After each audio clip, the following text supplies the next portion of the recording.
O ministro Alexandre de Moraes, nesta sexta-feira, dia 14 de fevereiro, rejeitou um recurso da defesa do ex-deputado Daniel Silveira para que ele fosse contemplado pelo indulto natalino do presidente Lula.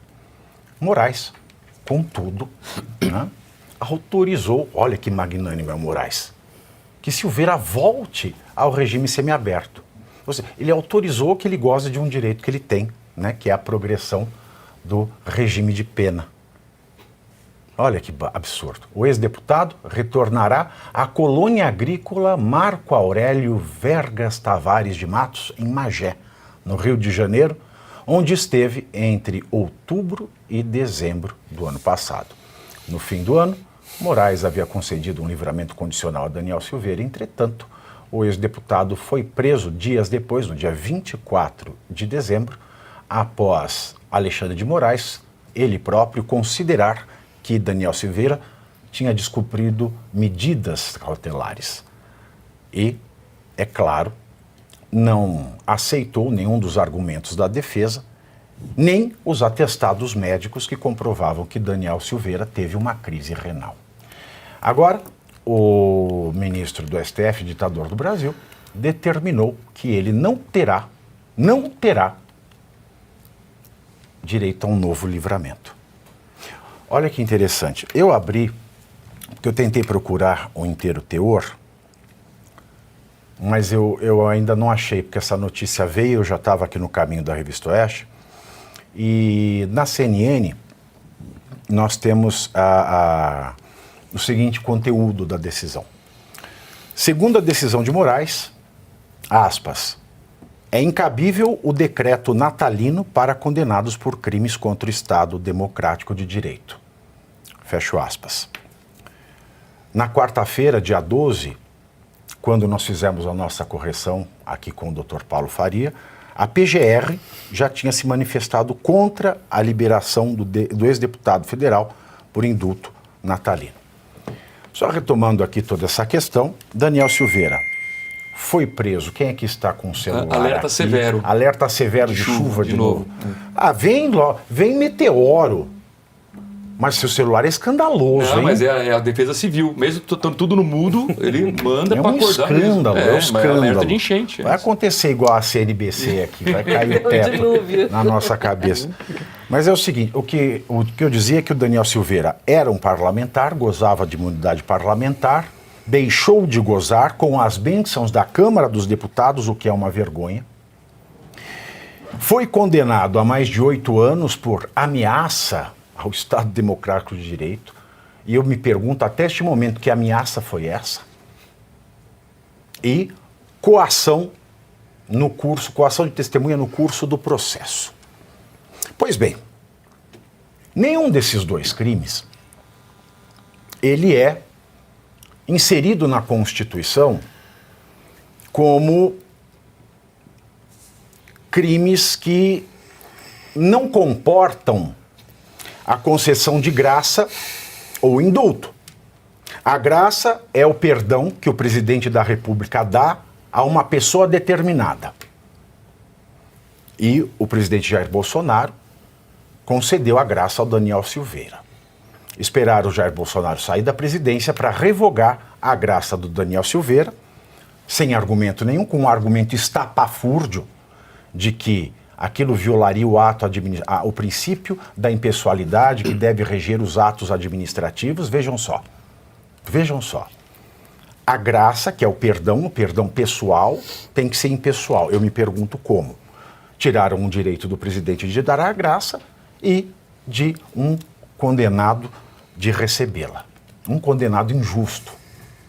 Um condenado à revelia da imunidade parlamentar. Ora,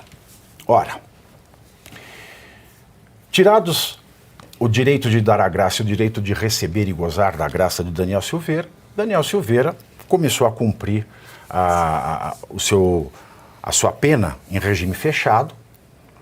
Alexandre de Moraes, ele fez corpo mole para progredir o regime da pena do Daniel Silveira, porque ele já devia estar no semiaberto antes do que ele esteve. E em dezembro desse ano, no dia 23, foi publicado o decreto do indulto de Natal. Se a graça é o perdão pessoal do presidente da República ao condenado ou a condenados, o indulto é o perdão do presidente da República de forma impessoal. Ele coloca critérios e quem se encaixa nesses critérios sai. Por exemplo, cito aqui novamente o indulto que a presidente Dilma deu em 2016. Em 2016 ou 2015? Eu não lembro ao certo que ano foi. 2014, em que saíram, né, foram perdoadas as penas, tanto do José Dirceu quanto do Valdemar Costa Neto. Porque é um critério pessoal, o advogado olha e fala, olha, bati aqui, bingo. E nesse decreto que o presidente Lula assinou e publicou no dia 23 de dezembro, o Daniel Silveira se enquadra na hipótese do artigo 9º, inciso 8º, como nós corrigimos aqui essa semana. E ele diz o seguinte, aqueles que, na data da publicação do decreto, estiverem em livramento condicional e que a pena ela já tenha decorrido um certo tempo. E o Daniel Silveira se enquadra nesta. Eu até tinha comentado com vocês que a PGR ou o STF negariam esse indulto com base num artifício usado neste decreto, que é em 25 de dezembro. E eles diriam, em 25 de dezembro, a condicional do Daniel Silveira já havia sido revogada no dia anterior, no dia 24. Mas não foi esse o argumento, até porque nós rebatemos aqui com base nas normas da gramática, explicando para vocês que o em, ele se remete ao período da pena remanescente, porque o momento da condicional era o dia 23. E no dia 23, Daniel Silveira estava em condicional. E no dia 25, o período da pena remanescente era o período que permitia que ele recebesse o indulto. E o presidente da República, Alexandre de Moraes, ele disse que não se aplica ou não pode se aplicar o decreto natalino a quem cometeu crime contra o Estado Democrático de Direito. A expressão foi essa, crime contra o Estado Democrático de Direito. Só que a Constituição, ela prevê quais crimes não se pode aplicar indulto, graça e anistia. Esses crimes são os crimes hediondos, os crimes equiparados aos hediondos, o crime de terrorismo e imagino eu que o crime de racismo, embora haja controvérsia. Todavia, não existe previsão normativa, nem no decreto do presidente Lula, de que os crimes previstos como crimes contra o Estado Democrático de Direito fossem abarcados. Portanto, o que o Alexandre de Moraes acaba de fazer é, mais uma vez, negar um direito líquido e certo ao Daniel Silveira e, é claro, o Alexandre de Moraes, o nosso ditador, ele acaba de mudar a Constituição do Brasil. Ele acaba de tomar uma decisão em que ele, como poder constituinte, altera a Constituição do Brasil. E tudo isso em meio ao seguinte movimento. Hoje nós vimos uma série de matérias falando do ministro Gilmar Mendes, decano do Supremo, insistindo no semipresidencialismo, que nós discutimos ontem, e com o Supremo apertando o cerco contra Senado e Câmara dos Deputados em relação às emendas.